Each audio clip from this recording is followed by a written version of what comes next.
continue to.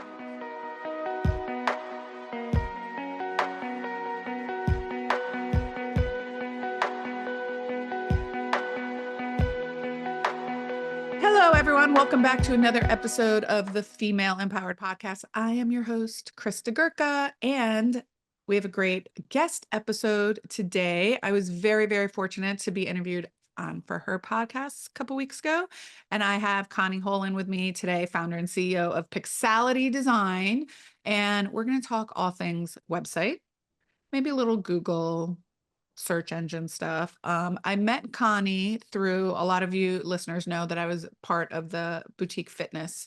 I think it's now Solutions. But I was part of boutique fitness. That was my mastermind that I was in for many years. And Connie and I met there. And then we know a lot of the same people because this world of boutique health and wellness is large but small. So she specializes in website design specifically for boutique healthcare and wellness and fitness businesses. And she does a really, really, really phenomenal job. She's usually my top referral out. So Connie, thank you for being here. And would you give us a little history of how Pixality came to be in the world?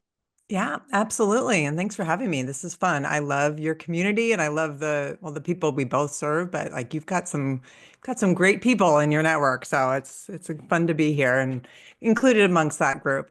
Yeah, so I was just always an athlete growing up. I was a swimmer in college. So as an adult out of college, like just really found boutique fitness and found different studios and enjoyed the different experiences that the different classes had. So it's always kind of been a part of like my interests. When I started doing web design, I was working with everyone, any types of business. And then I found myself, I looked back at a year and I was like, what were my favorite projects? And I had a yoga studio and I was like, you know what, that's the market that I want to work with. I just love how grounded studio owners are. Obviously I love the services that they provide, and fell into kind of that market. Really, actually, I didn't fall into it. It was very intentional choice, was that I want to work with more of these types of businesses. And so that's how Pixality kind of came to be, how we niched down into that specific market. And then I got involved, a friend of a friend, with the developer program with Heal Code, which if you've been in the industry long enough, you've heard that term. That was back in the day. MindBody since bought them a long time ago, but those are the root of the branded web widgets or the web integrations that MindBody uses. So that was kind of my like putting my foot into like the bigger companies in this industry. And Pixality's been focused on this niche for well over 10 years now. And I love it. Got clients all over the place. And I was a military pilot there for my actual career. That didn't really make it into the story there, but I kind of came at this as a second. That was, how are you just like sliding over that? It doesn't quite fit in the narrative, but it's an interesting side note, I guess. You were a military pilot? Yeah.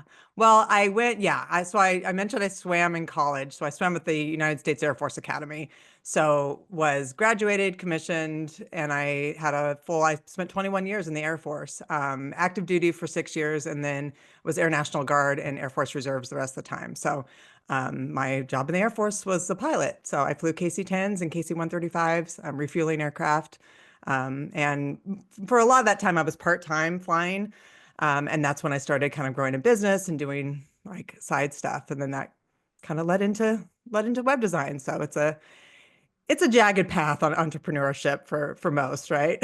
Yeah, for sure. Most of us don't have that exciting part of our story though. Like, oh, by the way, I was an Air Force pilot before I was a web designer. That's like, there's not that many. Fun fact, right? Yeah, fun fact. There's really not that many, but yeah. Yeah. But I mean, one of my nephews is studying aviation actually in college, and he wants to be a pilot. So like we talk about, it's very cool. I didn't know that about you. Cool. So yeah, very cool. It's a good job. Very cool. And now you're in web design. So correct. One of the things I really love about referring people to you, besides the fact that the end result looks great, right? But most often we see the end result, but we don't, and goes for all business, right? We don't know all that work that goes up to getting the end result. So I think your process, your onboarding process is really, really clean when it comes to the customer experience, which is us, the business owner, right? So Hmm. can you talk a little, because I just think it is a good segue even for business owners when we think about our customer journey and our customer experience. Oftentimes the website is the first place that somebody might hear our name and then they're going to either go to, I think, they're either going to go to your website or your social media, I think.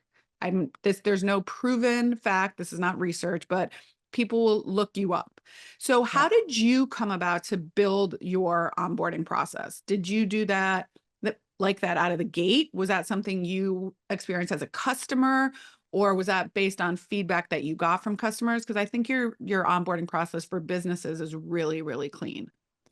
Yeah, I mean, it comes down, it's a lesson that all businesses can really use, and it just comes down to systems. And that becomes much easier to create as a small business, what those systems that can really serve the end client when you know who that client is really specifically. Mhm. So for me, it evolved, my systems evolved and got more fine-tuned and more helpful, I think, once I really niched down and I knew that I was working with studio owners. So that meant that my onboarding process, I needed certain things from them and I could get really specific in the way I asked for them because it's, predominantly studio owners that I'm working with. So I think knowing who your client is and then putting systems around this so you're not recreating it every time.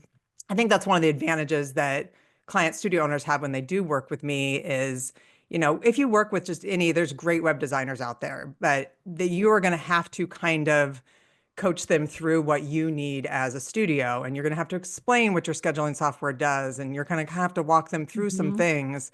Whereas you flip that around, once you get really good at serving a certain audience, your whole system just kind of guides them. There's more of a consultant feel into the deliverables of a website design. And so, yeah, my system, my onboarding, those SOPs, really that process has evolved over time, just to really serve that target audience. And I think for any small business owner, once you really understand intimately the needs of your audience, you can create that experience, whether it's your first class upsell to a membership, whatever that is, but you can get really more specific and it's easier for you as the business owner and Mhm. it serves the end client better.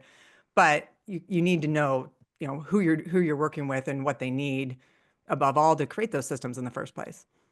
Yeah, I mean, great, great answer. And some of the things I took from that are really niching down, number one. I Mhm. think I'm sure you hear it. Who do you serve? Well, everyone can do Pilates. Yeah. Everyone can do yoga. And of course, everyone can. Everyone can also like go get a website, but like so niching. And then you said, because you're so niched, you can really hone in on like that one specific owner. And this last thing is that you iterated it over time. So as you Yeah. got better understanding what people needed, and I'm assuming this is an assumption, but your tech like changes so frequently in your industry that you also have to change and keep up with the tech, right? So when new things are brought up or you learn new things, then you can say this is the best way now to do this or have a call to action or new things are coming up with in templates and things of that nature. So Right. um how did you let's go into those systems a little bit, right? So if someone tell okay, this is my ADH brain being like, nope, ask this question first. Okay. I'm a new business owner. All right. I'm Krista Gurka. I own Pilates in the Grove. I'm just starting out. I'm kind of a baby business. And I'm deciding if I want to do my website myself or I'm gonna hire Connie, right? Convince me why I should, one, have a website, and two, why I should hire Pixality. Right. Great questions. I love this one. Um, Yeah, so why you should have a website. 90% of online experiences start with a search engine right there. And 84% of those searches are discovery searches. So they're like near me searches. So if you don't have a website and you don't show up in the digital space, you are missing, a lot of potential clients who are looking for the services that you provide in your area, and you are literally hiding yourself. You're not showing up. So that's my biggest, there's a lot of other reasons to have a website, but that's the biggest one. If you actually want clients and you want to get found in your area, you need to put your, flag out there, and you need to say, this is where I am, this is what I do in the digital space, because that's how people look for new Mhm. businesses to try. So that's the answer to the first part of your question. The second part of why that was either DIY or why work with. Mhm. Um, I love, in fact, I've done a lot of them this year in the new client, the new studios getting started specifically. We've launched a lot of new studios this year, and I actually think that's one of the most valuable services that we do, because as a new business owner, like, you don't know what you don't know, and you don't know when things need to get out there, and you don't know what you're missing. And, that's one of my favorite services. I have one called the Fresh Fit website package, and it's a phased launch. And you basically get me through, whether it's 6 months or a year or whatever. Launches always go a little bit longer than you think. You think you're going to open in 2 months, and it's usually 6 months later.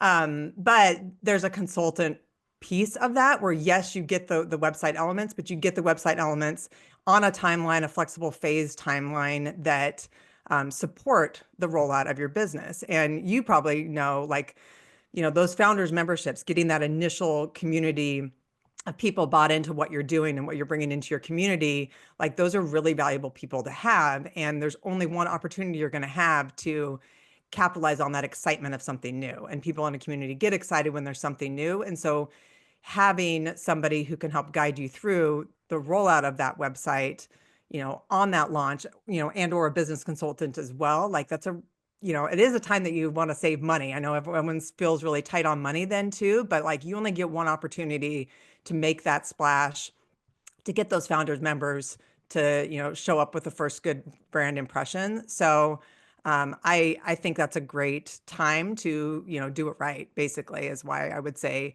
hire someone to help you with your website that can support the business objectives that you have during the rollout there. And that's what we do with that service specifically. Yeah. I mean, both great answers, right? I mean, having a digital presence is equivalent to back in the day, like my grandparents, maybe if they owned a business, putting like a sign outside, right? Like Yeah. hanging your shingle or whatever. Like that doesn't happen anymore. People go to the internet to do that. So that's number one. And the other thing is, somebody told me this once when I was first starting out in my business. Um, if I'm, if I could spend my hours doing what I'm really, really good at, which is either teaching a Pilates class or treating a patient, right? And I charge $200 an hour, but I'm not a website designer. And hence, I'm now spending 5 hours trying to figure out how to build my own website because I don't know it. Somebody was like, wouldn't you fire the person if it took them 5 hours at $200 an hour and they didn't even come up with anything? And I was like, yeah. And they're like, well, fire yourself and pay someone that knows what they're doing. And I do think this is one of we were just talking about this in our group on our call yesterday. And actually, I think she's going to work with you because she was like, I was like, who are you doing? And she was like, Connie. We were all like, okay, perfect. But she was like, what do I want? What should my marketing plan be for 2025? And I said, the very first thing you should do is you have to redo your website. And she's like, but Yeah. what else? I'm like, nothing else matters until you redo that because everything people we usually send to is like, go to your website. And so if they go to the website and the website's broken, like it's not going to be great. So I Yeah. love that answer. Um, so let's move on to actual like website design. Okay. What are what are some mistakes? So let's say people are coming to you and they want to do a redesign. They either did it themselves or somebody else did it for them. They're going to now the pro and they're like, I just need to redo this. What are some common mistakes that you see on people's websites? Let's start first with the ones that you're like, oh my God, this is like just bad, right? Let's start with those first. Okay. So first thing is poor photos. As a brick and mortar location, and I look through client reviews all the time, like, just to get messaging ideas, like actual, just like in consumer reviews. One of the things that comes up, that the consumers care about, that shows up in their reviews, is that when they mention I love the space. It's such a clean place, or like it's clean. Apparently, like people have a fear of like going to kind of a dingy, weird, dark space for their workouts, and especially in boutique fitness, the space matters. Most people in boutique fitness have beautiful spaces, but when it's not photographed well and it's not shown well on your website, that's like the very first thing that's going to turn clients off. So one of the biggest mistakes, the easiest to spot, is just where your brand looks cheap because your photos look bad. Mhm. So photos is a big one. Can I just Mhm. ask you follow up? Like, what's your take on stock photos that look great versus real photos? Yeah, stock photos are a trust killer Okay. for a business that has a brick and mortar location. Consumers kind of know that it's a stock Mhm. photo, and the kind of back of their mind thought is, what are they hiding? If this is an actual place I'm thinking of visiting and you're using stock photos, then you must be hiding something weird about your space, right? That's what the consumer is going to think, whether that's true or not. So I would absolutely not use stock photos, with the exception of, in some wellness places, we have some, maybe more sensitive services. There's still ways that you can get photos of your space on there too. But, sometimes your real close in massage or something, you can get away with a stock photo where it doesn't show much of the room and stuff. But in general, for like fitness, show your space, show your real people. That's going to increase the trust factor immediately. Lo- Love it. Perfect. Okay. So then you said you were about to say something else and I interrupted you, but do you remember what else you were gonna say after Yeah. big mistakes? Yeah, other big mistakes after photos, like a really overwhelming cluttered navigation, is a common one that I see. So like 10 links in your navigation, no one's going to click on your, policies link that's in your navigation. Like, just way too many, overwhelming, like overwhelm, I guess would be like the main like homepage thing. You land on it, there's no clear, like, what do I do? Where do I go? Because there's so many links and so many things that you're trying to promote in that one page, that the website is not being considerate of the decision making process that the website visitor is trying to make. And you have to kind of be a good host in that aspect and think through, what do they need to get when they first land on the website? What is that job of that page? And then what's the next natural step that I can guide them through? So yeah, overwhelm and clutter would be the kind of next big mistake. Yeah. Um, yeah, and I And would we see say, that a lot too. I equate that to like imagine you walk into someone's home for a party, right? You walk into someone's home, you don't really know anyone there, and now there's like 50 people jumping on top. Oh my God, come here, come here, come here. It's like yeah, super overwhelming. And that's what a customer feels when they go to a really cluttered website. They may not recognize that, but they're like, oh, there's too much here for me to like deal with. And they just go off. So yeah, you're detracting people from the get-go, and they don't necessarily know why. They're just like, I can't, like, it's yeah. too overwhelming for me. And so they Yeah, won't go like, am there. I even Yeah. in the right place? Like, and because that's kind of like the next like mistake, I think, is when you're not super clear about what your services are and where you are in the world. Like, you Mhm. cannot assume that people are going to land on your website and know that you're, the business that their friend was talking about, or that, is this Pilates? Is this, yoga? What is, like, tell me very clearly and pretend like I am not intimately familiar with boutique fitness, because most consumers are not. So, that's kind of the antidote to the clutter and the overwhelm, is like, get clear, pare things down, and be really clear about what you do, where you do it. The where, brings us into the like SEO types conversation Yeah. too. But like those things are really pretty easy, but you have to kind of bring them to the surface and make those things obvious. Yeah, I think less is more when it comes to this, for sure. Hmm. Less is Yeah. more. Um, okay, so we talked about some things that are like big mistakes you see, and I would agree with that. So now let's flip the script and say you're rebuilding that site, right? Or you're starting from scratch, a new business. What are one to three like must-haves that you feel should, like, non-negotiables, be on someone's website? Yeah. I mean, a great photo shoot, I think, is non-negotiable, for sure.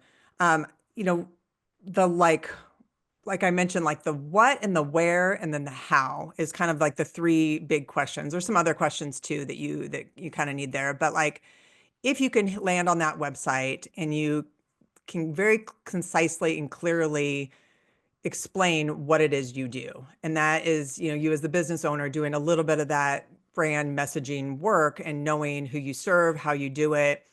But you need to have kind of that statement like upfront, like this is what we do. And then you need to be clear about where you are in the world. That's pretty clear. And then kind of the third thing there is like how to get started.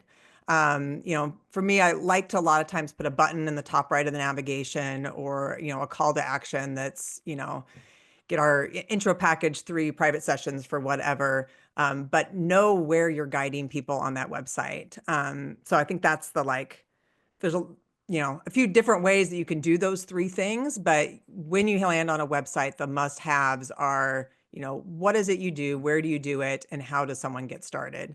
And then, some other things there of like, actually showcasing your real clients, like the why is also important. Like, why should someone care? Like, what's in it for me?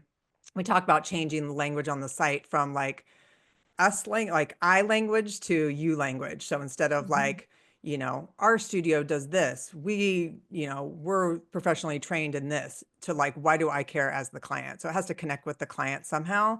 And you can do that through like telling them how they're going to feel after they start doing this, and client reviews and that type of thing too. So it really is kind of like looking at your website, like, what is it that they do? Where do you do it?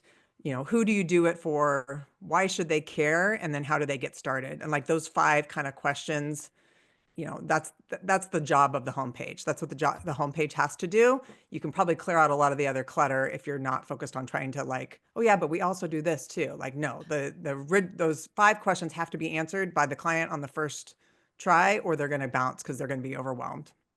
Yeah, great. So, and so do you believe that that should be, so I heard you say that should be on the homepage. So that should be on the page. Mhm. Do you believe that should be all of those things need to be like front and center when we talk about above the fold and website language? It means they don't have to scroll. So do you think all of them can be there? Or do you think like the top header should be that here's what we do, right? And then SEO wise, you can have like place, and then you could scroll a little bit for some additional information. What's your take on that? Yeah, the fold is something that has been like defined and redefined, and it's still kind of evolving. And for like listeners who are not sure what we're talking about there, the original idea was like above the fold, whereas you have like a newspaper, and the newspaper's folded in half. And so Mhm. above the fold is everything that would be on the front of the newspaper before you flipped it over. So you translate that to the website, that means like you load the website page and you don't scroll. So just what you see without scrolling. That's something that we talked a lot about 10 years ago, 5 years ago, even. There's been some recent studies that are saying that people do scroll more now because most, engaging with websites is happening on mobile devices. The scrolling through, we're just trained to scroll now. Mhm. So the fold itself, the like strict definition of the fold, like don't touch it, don't scroll, isn't as relevant as it used to be. Um, so people do scroll if they continue to be engaged. That's a big if. At some point, you just kind of lose them because there's like a big blown up photo that doesn't really tell them anything. That's when they will stop. So as long as you continue to that conversation is flowing and you can continue to keep them interested, they will keep scrolling. That said, that important information I think needs to be as far up on the page as makes sense. So then most, if you look at a heat map, so if we look at actually how people interact with a page, absolutely people are falling off as you keep scrolling down the page. Like few people are going to get to the bottom, but there's not a definitive fold anymore. But you do want to keep that stuff as high up as possible and just make sure that it all flows in how someone might be wanting to get info. So if you're talking about our core services, and then you maybe have a preview of like, yeah, we do workshops, we do privates, we do group classes. Great. I'm getting that information to build that. And then you like, you know, have a promo for, a retreat or something that's not a core service. And then you go back into the core services, there's disjointed kind of communication there. And that's where they might jump because they're like, okay, now I'm not interested in this. So you just have to kind of think through the whole flow. Yeah, that totally makes sense. And I'm happy to hear that about it. The fold isn't as rigid anymore, but it Yeah. still should be on your homepage. So Yes. they don't have to scroll off your homepage. They don't have to like click off your Right. homepage. Right. And high Um, up. yeah, and high up. So when you work with people, do you is your relationship with the owner that's building out the business kind of giving them this advice? And even if they're like, well, I really want to put this on my homepage, because again, we have our own ideas, and CEOs are usually very big dreamers. Um, how, like, do you push back onto them, and not in a negative way, but just say, listen, I would really recommend that we don't put this on the homepage and maybe put it on another page. Is that kind of the relationship you have with them, kind of give and take? Yeah, absolutely. I do all of my feedback or most of the feedback on projects on Zoom calls. So we're actually looking at the site that's in draft form and we're having those conversations. The studio owner says, "What if we did this?" And I'll definitely, I mean, that's the consultant piece of what I do. Like, yeah, that's a Mhm. good idea, or that's a good idea. Let's look at it a couple different ways we could do that. Or, no, I don't recommend that for this reason. One of the, I wouldn't say common requests, but one of the requests that sometimes people ask is, can we have music auto playing or something? That was like a real trendy thing like a long time ago. But, no, that's terrible for SEO. Google will hate your website and not show it. So like, people have those creative ideas, which is good to like get all those ideas out. Some of them will be good ones and we'll incorporate those. And some of them won't be. And I'll tell you why. And, ultimately as the business owner, I will advise you. And ultimately though, it's your website. But yeah, that is part of like the collaborative process for sure. Great. And that's where if you're DIYing it, you're not the expert. Like, we're not the expert in the front facing website, making sure that it is mobile optimized. Because do you know like the statistics on desktop versus mobile, and Yeah, it depends on industry. For like most fitness studios, it's like 70-30 now, like mobile. mobile to Yeah, desktop, or right? 60-40. Yeah, Yeah. exactly. So Yeah. mobile's more. And yeah, like accessibility is a big trend right now. And most people don't really, that's how easy your website is to navigate and read for people using screen readers and things like that. I mean, that's kind of stuff that like unless you do website stuff all the time, No. you can't really, you don't know what that barrier is of what's considered accessible and what's not. So yeah, it's all Yeah. those different things like change, it's just to keep up with. Right. So that's great. Can we transition a little bit to SEO? So SEO, search engine optimization, which is really important now because again, like you said, the majority of people are searching. Um, so when you talk about and for brick and mortar businesses, so can you just give a brief explanation, just so that a brick and mortar business knows the importance of putting, whether you think it's in the headliner, the H1, their location or thereabouts. Can you just give them a little kind of understanding of why that's important? Yeah, for sure. So really it's all about just helping Google out. I mean, Google wants to show relevant results to someone who's using Google, so they keep using Google. But Google knows a lot, but they need to understand what you do and where you do it very clearly so that they know that they're surfacing the best results to the end user. And so really all local SEO is helping Google out a little bit. Um, and established studios of, if I look at my clients, I look at their website analytics all the time of like all the studios I've worked with, I can see that 60% of established studios, ones that have been in business for several years, 60% of their website traffic comes from, or referred traffic comes from Google. So compare that to a new studio who's just starting, who doesn't have that 60% of traffic coming to them.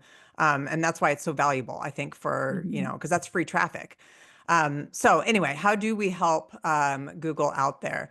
There are really two parts to local SEO, and this is kind of what gets missed sometimes. People focus in on like, making sure that their keywords have their services in it, but there's really two parts. Like you only care about people interested in Pilates if they're in your area. So there's a Mhm. location keyword has to be paired with a service keyword, and you could have multiple service keywords like group Pilates classes, private Pilates classes, but they always have to have that modifier on about where it is, Miami, Florida, or whatever. Um, and you could have different location keywords too. So you can kind of mix and match all of those. But you kind of have to keep that in mind through your whole local SEO strategy, because if you are missing one of those, and that's one of the common mistakes I see too, is particularly looking at like a page title of a website, and their page title is their business name. Okay. Mhm. In most cases, your business name is not telling Google what you do and where you do it. So you're just completely like missing that opportunity. I mean, it's just a real easy fix, but that's something I see on a lot of different websites. So how do we tell Google where we are and what we do? Um, Google Business Profile for sure. Free, that's on Google. That's a free, profile that you have. So that aside, and that looks at your website as well too. So it looks at the strength of your website on these things. The page title is the number one spot where you need to have those two keywords. You can Google whatever platform you're on, how to add website title. But if you're in a Chrome browser and you hover over the top tab, that's where you'll see what your page title is. And so you can go check that right now. That should have your primary service and your location keyword in it. We also like to get those two keywords somewhere in one of the headlines. High up on the page-ish. It doesn't have to be the big H1, the big headline, but it needs to be like a subheading or someplace up near the top of the page. And that comes back to, that also does double duty about, is very clear about to the consumer that they can see what you do and where you do it. So that helps Google out as well. Um, we also want somewhere on every page of the website. This is typically something I put in the footer, but it doesn't have to be in the footer. Sometimes it can be in the top bar, but your clear business name, your address, and your phone number. Bonus points, you can even link that, hyperlink that to your Google Business Profile. You're just helping connect those dots for Google. Like, yes, this is where we are, and this is the same business as this profile. So those are some of like just the very easy things to do. Don't need a whole lot of creativity to do that. You just need to get Mhm. the right words in the right spot. And that would be just the homepage specific. But that's, I would say at least 50% of studios at least are not doing those basic things. Yep. Yeah. And again, why working with a professional that knows to look for these things and knows to make them optimize to the best of the ability could totally transform someone's like Google search, Yeah. right? And so it's a small thing that has big impact Yeah. for Yeah. sure. Yeah. For sure. Because it also, I Um, mean, you've got your website listings, but that Google Business Profile also reaches in and looks at that website too. And it does a double duty there too. It'll help your profile show on the map and your website show underneath the map. yeah, which is great. Can you just now we're talking about SEO. Can you give just a little insight as to SEO is a long game, right? And like what you see or what you talk about, because all of us high achievers want things done yesterday. So Yeah. we think that we got the search words in there and we did all this other stuff. Why am I not showing up on here? So can you just give like a little insight as to the same way I tell patients, you've had back pain for 10 years. It's not going to take 10 minutes to go away. This is a process. It's the same Yeah. with search, correct? Correct. Yeah, it's definitely something that you can do some quick wins, but then the longevity of it. I mean, Google, and rightfully so, rewards businesses who are established and have been doing Mhm. good work for years. And so you can't shortcut that. That's great news for those of you who have been in business for years and have been doing great work. Google looks, what that translates to is specifically they look at the link structure on the internet. So as your website's been alive for longer, it naturally gets more resources linking to it.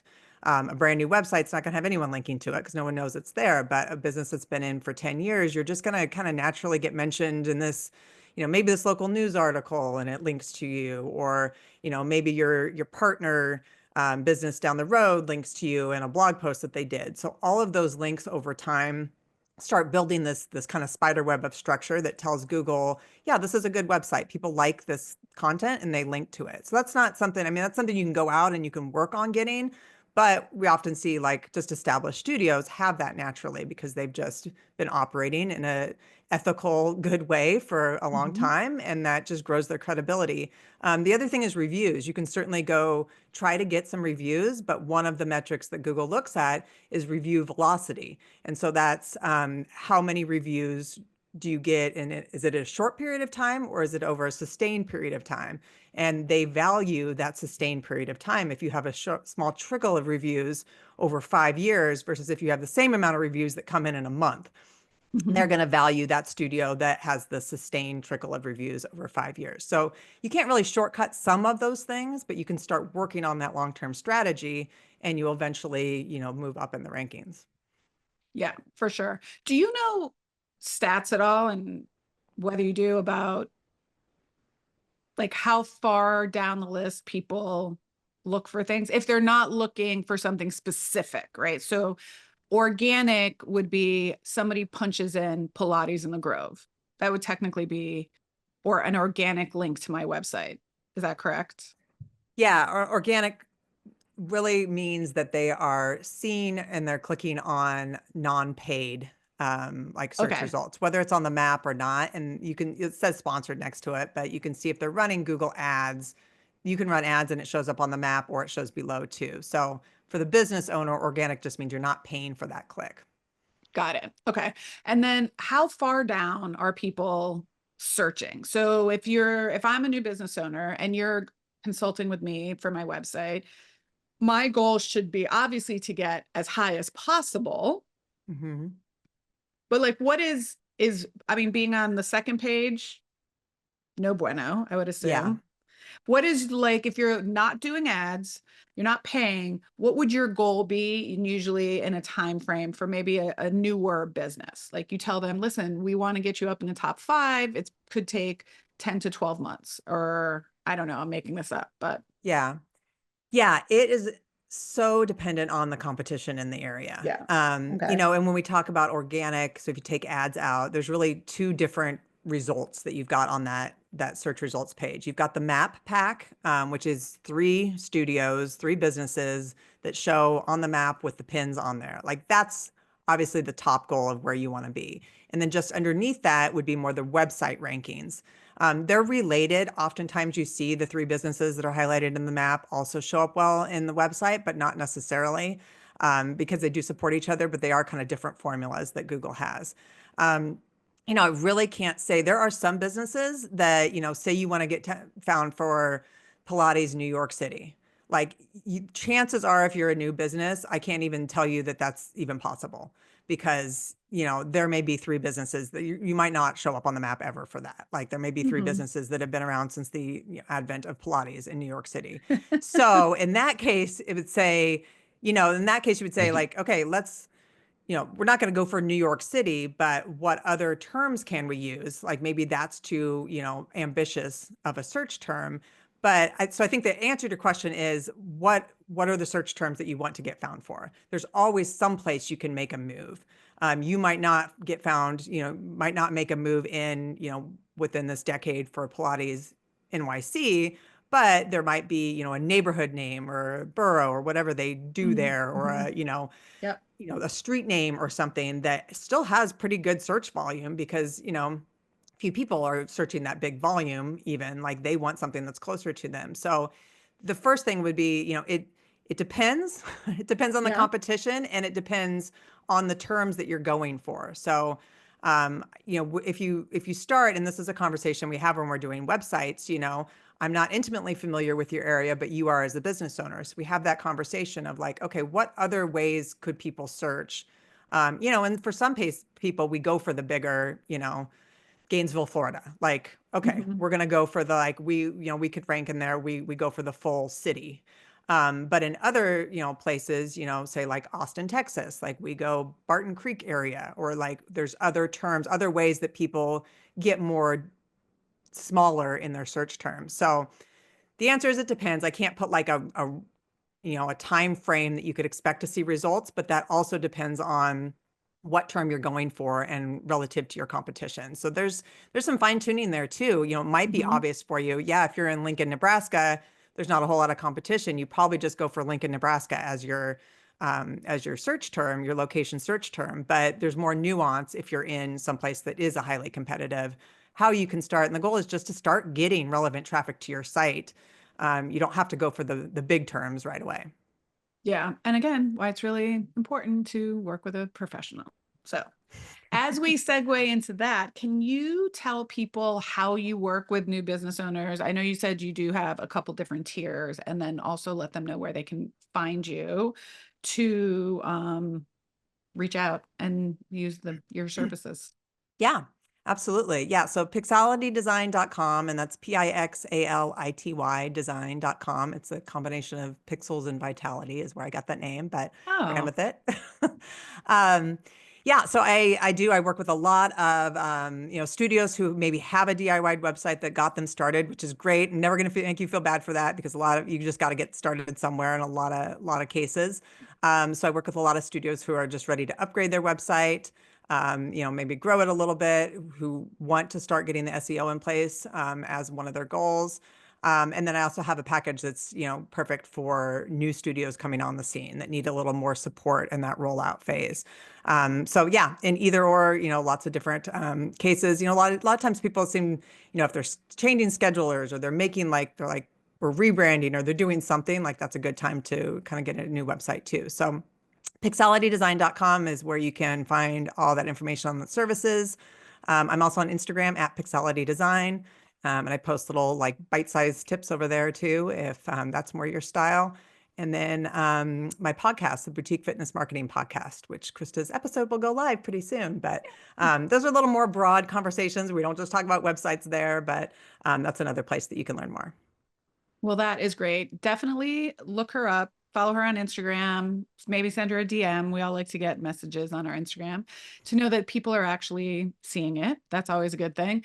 I also think one of the great things about your process is when onboarding business owners is I really think the questions you ask help business owners in terms of like branding and marketing. So Yeah. it helps us that are always doing 50 million things really sit down and put pen to paper on this is my ideal customer, or this is how I want people to feel when they, come to Pilates in the Grove. Like even for me, choosing colors was very important to me in terms of how people react to colors, right? Like Hmm. there's a big thing about that. There's even things of like, I wanted rounder corners instead of square corners because it was like just a softening. The whole idea too is like your customer journey should all be like everything should build on top of each other, right? So if you look at the website and it looks very serene and beautiful and then you come in and it's a disaster, there's a Yeah. disconnect, right? Yep. Or if your website looks like a disaster but your place is beautiful, people won't get past the website. So or you go on your social media and it's different colors than your website, like things should all be cohesive. And so I agree, like working with professionals like Connie, who really, holds your hand through the whole process, and she understands this industry inside out. So she can even give you feedback on, you know, the messaging sometimes,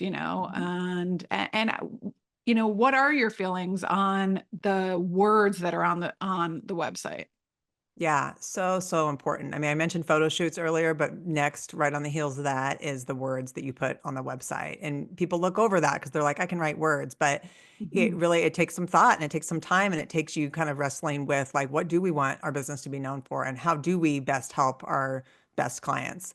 And if you haven't really gone through those exercises in a while, maybe you're just operating along and you haven't really thought about like, what is our messaging? And how are we presenting ourselves? That could be a big opportunity for you. But it takes time. So yeah, I mean, in a world of AI generated content out there, actually having some words that connect with the client that are thoughtful and intentional and not fluffy. I mean, I think that's going to be one of the bigger differentiators in the next couple of years for small businesses. And I have Totally had, agree. that's nice you said like about my client process. One of the things clients get is that content workbook. And if you're writing your own, that's great. It gives you prompts. It gives you kind of like you were saying, like things to think about your brand. And I have had client like feedback, like, wow, just going through that was really valuable. Mhm. It made me relook at things. And we all get busy as small business owners, and we're like, checking things off our list, like Yep. website, marketing promotions, all of those things. And so if you do actually give the process some time and some space in your head, and you can kind of clear yourself that space to really think about those things, then a lot of clients their website comes out and they're like, oh, now I know how to talk about my business on Instagram as well too, because I took the time to go through that process and really think about where my business is today, not necessarily where it was when I started it. So it's valuable in that way too.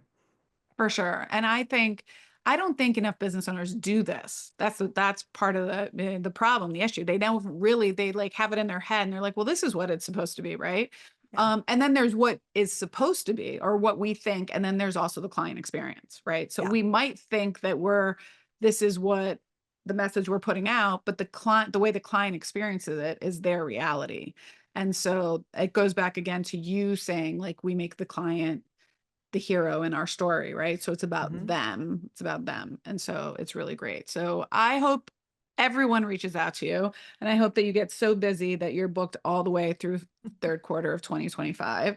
That's the other thing, people. Websites take time. Okay. And the good designers like Connie book like based on the calendar. So if you Hmm. know that you want to get your website redesigned in 2025, reach out to her now because she may not have an open. Like, what do you know when you're booking right now? Like, when's your Hmm. next I'm opening? booking for early March right now, project Okay, start see? dates. So Okay. And on average, I know you have different tiers, but like on average, the shortest time it takes from start to finish and then the longest time. yeah, most projects are about 2 weeks. A Okay. standard project, if it's a really bigger site, it might be 4 weeks. And then obviously the phase launch is a little, and I kind of start those new studio phase launches over the top of other projects because we're not doing it all at once. So, Mhm. those are, 6 months or something if they're getting, because we're slowly building it over time. Pre-sales. Yeah. Yeah, pre-sales and stuff. So, but most website projects are 2 weeks once you get, the project start date. And I usually book out about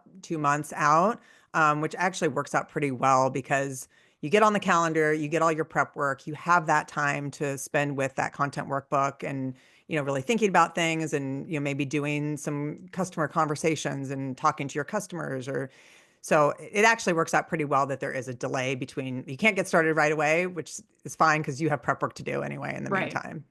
That's great. So if you're thinking of 2025, she's already booking out through March. So like give her a call in January so you can get on the calendar for like April and you know you have some time to do it. So Yeah. Connie, thank you so much for coming. You're a wealth of information and I hope people reach out to you. A website is one of the things I think is for sure worth the money. And I totally agree with you. A good photo shoot is for sure worth the money. And these are things that live in perpetuity, right? Hmm. So it's really important, I think. So thank you very much for stopping by, and hopefully we'll have you on again, maybe in 2025. Absolutely. Anytime. This was fun. It All was great right. talking to you. Check out all the show notes. We're going to link everything from Connie, her website, her Instagram page in the show notes. And until next time, my friends, bye for now.